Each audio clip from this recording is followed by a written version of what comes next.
The 12th is, to fear God and to be always mindful of everything that God has commanded. For among these there are some things pertaining to the other virtues, such as obedience and patience. Again there are some that seem to involve a false opinion, and this is inconsistent with any virtue, namely to declare oneself more despicable than all men, and to confess and believe oneself to be in all ways worthless and unprofitable. Therefore these are unfittingly placed among the degrees of humility. Obj. 2. Further, humility proceeds from within to externals, as do other virtues. Therefore in the aforesaid degrees, those which concern outward actions are unfittingly placed before those which pertain to inward actions. Obj.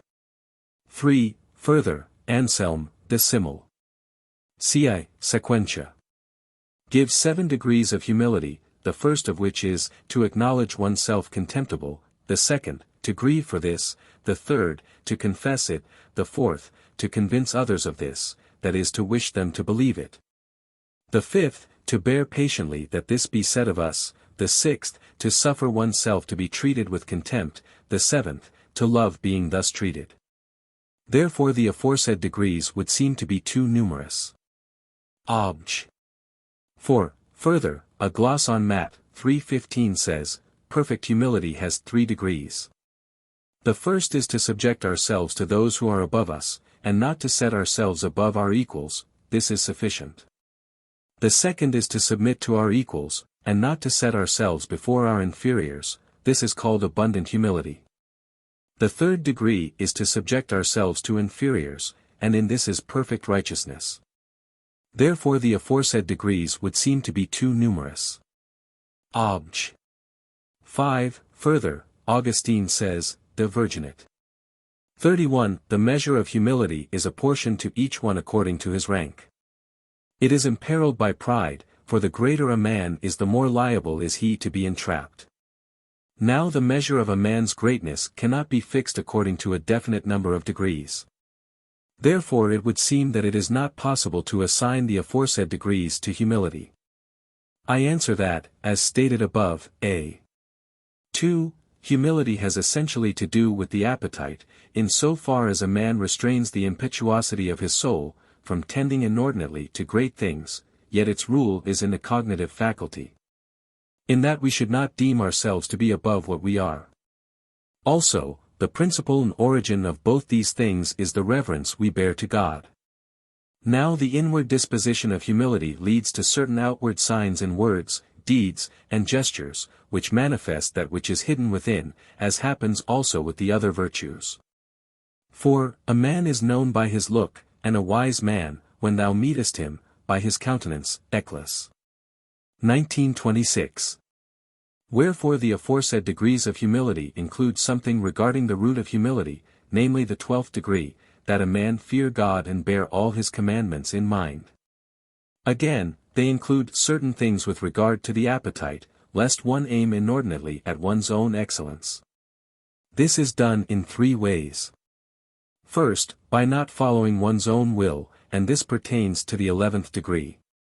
Secondly, by regulating it according to one's superior judgment, and this applies to the 10th degree. Thirdly, by not being deterred from this on account of the difficulties and hardships that come in our way, and this belongs to the 9th degree.